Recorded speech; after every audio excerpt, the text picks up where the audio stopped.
Chapter 42. I followed Elizabeth out the door, happy to leave the cottage and the fanboy behind for the moment. I never did well indoors, and despite the situation, I was relieved to be outside again.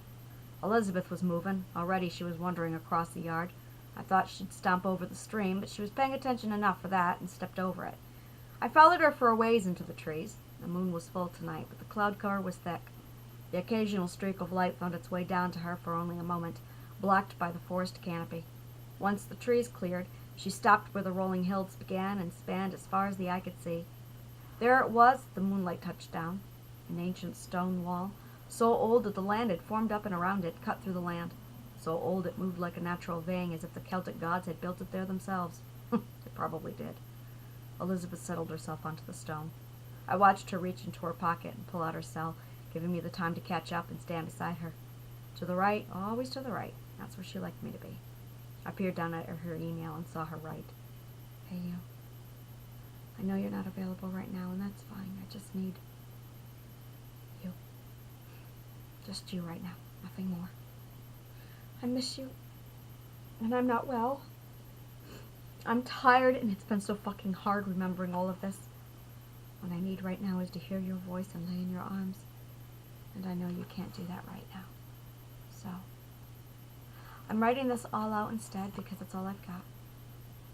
I really can't say any more than what's already been said. And I can't say anything you don't already know.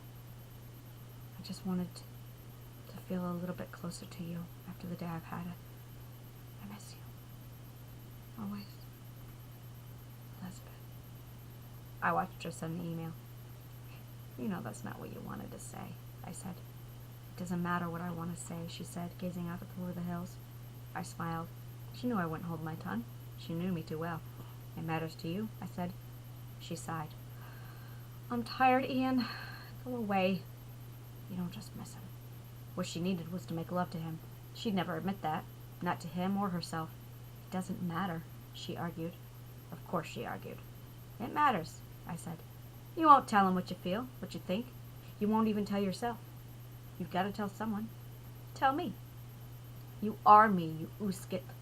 I ignored the insult. She isn't here, so you turn to him. Is that it? She looked down at her hands. Say the words, Elizabeth. If you don't say them, the words will just eat you. She dropped her hands to her lap and raised her face to the sky. I need him, all right? I watched her eyes fill with moonlight and tears. More than ever I need him, and so what? He isn't here. He can't be here. I knew this going in. I accepted it. He'd be here if he could, I said. I don't want him here. He can't be here. He'd only get hurt. But you need him. He doesn't need to know about any of this. I sighed and sat on the stone wall beside her. You know what he would do if he were here right now, don't you? She nodded, and a tear spilled down her cheek. Come put your sweet head on my shoulder, lass, I said. She smiled and sighed, relieving just a smidgen of that strength she prized. Thank you, Ian. I felt her relax into me, and I smiled. Ian? She looked up at me, her head still on my shoulder. Kiss me?